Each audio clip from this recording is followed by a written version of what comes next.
السلام علیکم لسنرز، آج جو میں ناول ریڈ کرنے جا رہی ہوں وہ ہے رات، جو کہ تحریر ہے عشاء افضل کی، اور میں ان کا بہت بہت شکریہ ادا کرتی ہوں کہ انہوں نے مجھے اسے ریڈ کرنے کی پرمیشن دی۔ چلیے شروع کرتے ہیں اس کی قسط نمبر 1۔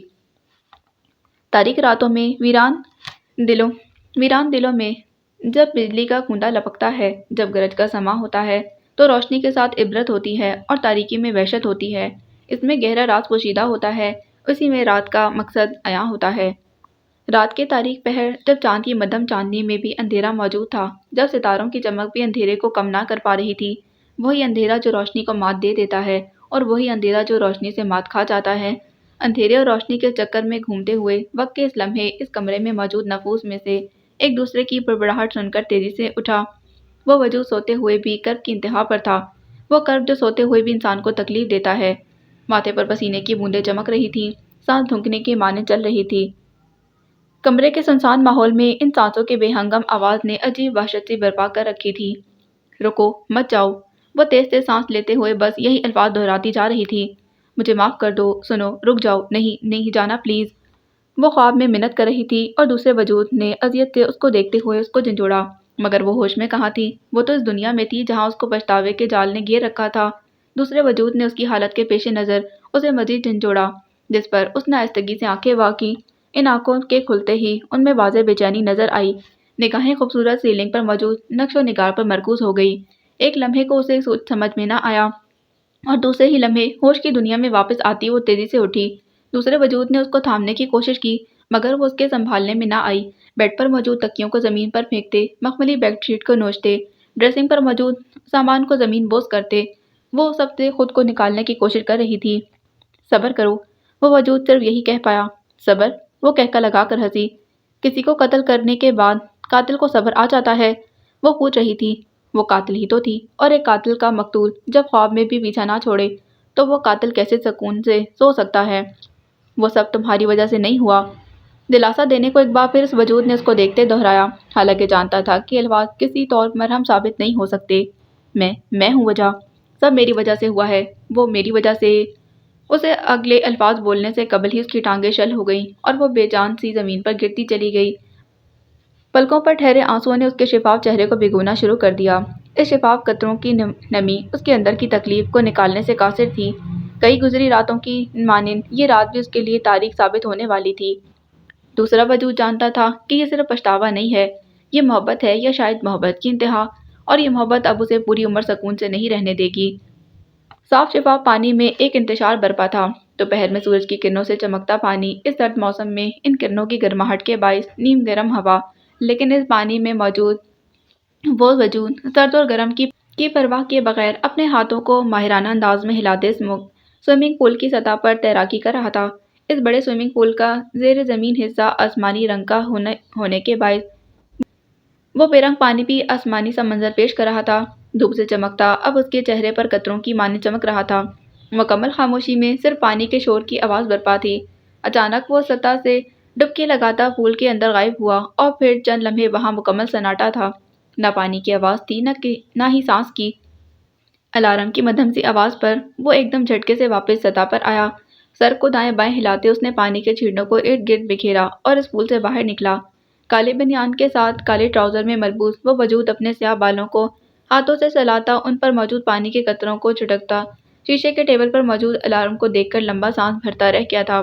اس لمحے اسے خوشی کا احساس ہوا، مگر پھر بس چند لمحے۔ اس کی ہر خوشی عارضی ہوتی ہے، اس کی مدت صرف چند لمحے ہی ہوتی ہے۔ اسے الارم کی ٹائمنگ اب مزید بڑھانی تھی، اس کا ٹارگٹ زیادہ دور نہیں رہ گیا تھا۔ باتھ ٹاول سے کسرتی جسم پر موجود پانی کو خشک کر کے وہ اپنے روم سے ملحقہ واش روم میں گھس گیا۔ چند منٹ بعد وہ فریش ہو کر باتھ روم میں باہر آیا۔ اسی وقت دروازے پر گھنٹی بجی، جس پر آٹومیٹک دروازہ کھول کر اس نے جسمین اور اس کے بیٹے کو گھر میں داخلہ دیا تھا۔ یہ ان کے آنے کا وقت ہوتا تھا۔ جسمین اپنے بیٹے کے ساتھ کچن کی جانب بڑھ گئی۔ وہ الماری کی جانب آیا اور کپڑے نکال کر ڈریسنگ میں گھسا، اور پھر جو حدید عالم باہر آیا وہ سوئمنگ پول کے رف حلیے والے حدید سے بالکل مختلف تھا۔ گرے ہائی نیک کے ساتھ کالی جینز اور کالے کوٹ میں ملبوس وہ فریش اور نکرا نکرا سا دکھائی دیا۔ ہیئر ڈرائر سے بالوں کو خشک کر کے ان کو جیل سے سیٹ کیا، پھر مہنگے پرفیوم کی کلیکشن سے ایک پرفیوم اپنے اوپر سپرے کیا۔ ایک دم پورے کمرے میں دلسوز خوشبو پھیل گئی۔